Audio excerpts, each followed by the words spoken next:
রাজশাহী বিশ্ববিদ্যালয়ে ছাত্রলীগের সাবেক নেতা এবং কেন্দ্রীয় কমিটির সাবেক সদস্য আব্দুল্লাহ আল মাসুদকে পিটিয়ে হত্যা করা হয়েছে। ৭ সেপ্টেম্বর দিবাগত রাতে বিশ্ববিদ্যালয় সংলগ্ন বিনোদপুর বাজারে তার উপরে হামলা হয়। পরে তাকে গুরুতর আহত অবস্থায় থানায় সোপর্দ করা হয়। এরপর হাসপাতালে নেওয়া হলে রাত 12:30টার দিকে তিনি মারা যান।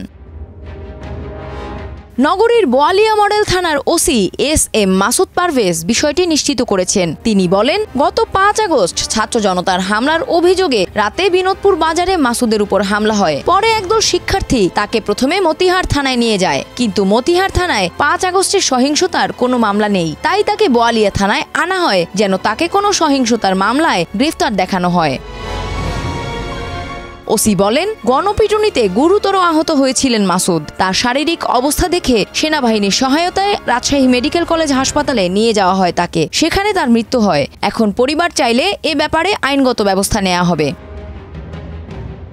আব্দুল্লাহ আল মাসুদ রাবি ছাত্রলীগের সাবেক সহ সম্পাদক ও কেন্দ্রীয় কমিটির সাবেক সদস্য। তিনি নগরীর বুথপাড়ার বাসিন্দা ছিলেন। ২০১৪ সালের ২৯ এপ্রিল সকালে ক্লাসে যাওয়ার পথে রাজশাহী বিশ্ববিদ্যালয়ের জিয়া হলের সামনে হামলার শিকার হন আব্দুল্লাহ আল মাসুদ। এতে মাসুদের ডান পায়ের নিচের অংশ গোড়ালি থেকে বিচ্ছিন্ন হয়ে যায়। বাম পাও মারাত্মকভাবে ক্ষতিগ্রস্ত হয়। কেটে দেওয়া হয়েছিল হাতের রগ। একটি রাজনৈতিক দলের ছাত্র সংগঠনের সদস্যরা ওই হামলা চালায়।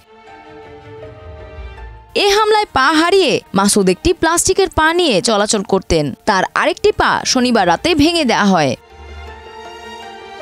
বোয়ালিয়া থানা হাজতে শুয়ে থাকা অবস্থায় মাসুদ বলেন, আমি বিনোদপুরে ওষুধ কিনতে এসেছিলাম ভাই। আমার ছাত্রলীগ করতাম, ওই জন্য ধরছে। কিন্তু আমার পা ২০১৪ সালে কাটছে ভাই, রক্টক সব কাটা। আমি তো অনেকদিন আগে ছাত্রলীগ করা বাদ দিয়ে দিছি ভাই। মাসুদকে যখন আনা হয় তখন বোয়ালিয়া থানায় ছিলেন বৈষম্য বিরোধী ছাত্র আন্দোলনের রাজশাহী বিশ্ববিদ্যালয়ের অন্যতম সমন্বয়ক সালাউদ্দিন আম্মার। ৫ আগস্ট এক ছাত্রীকে ধর্ষণ ও হত্যার অভিযোগে ২ যুবককে ধরে থানায় এনেছিলেন তিনি। থানায় তিনিও মাসুদকে দেখেন। মাসুদের মৃত্যুর খবর শুনে সালাউদ্দিন আম্মার বলেন, আমরা যে দুজনকে নিয়ে গিয়েছিলাম তাদের নিয়ে ব্যস্ত ছিলাম। তার মধ্যে আহত অবস্থায় একজনকে আনতে দেখলাম, কিন্তু কারা তাকে এনেছিল তা চিনতে পারিনি। পুলিশের এটা ভালোভাবে দেখা উচিত ছিল। জানা গেছে, দীর্ঘদিন বেকার থাকার পর নিজের দুর্দশার কথা জানিয়ে একটি চাকরি চেয়ে ২০২২ সালের শেষের দিকে তৎকালীন প্রধানমন্ত্রী শেখ হাসিনার কাছে চিঠি লেখেন মাসুদ। এরপরে ওই বছরের ৬ ডিসেম্বর প্রধানমন্ত্রীর কার্যালয়ের পরিচালক ৭ মীর তাফিয়া সিদ্দিকা রাজশাহী বিশ্ববিদ্যালয়ের উপাচার্যের কাছে পাঠানো চিঠিতে রাজশাহী বিশ্ববিদ্যালয়ের সেকশন অফিসার পদে আব্দুল্লাহ আল মাসুদকে নিয়োগ দিতে নির্দেশক্রমে অনুরোধ করেছিলেন।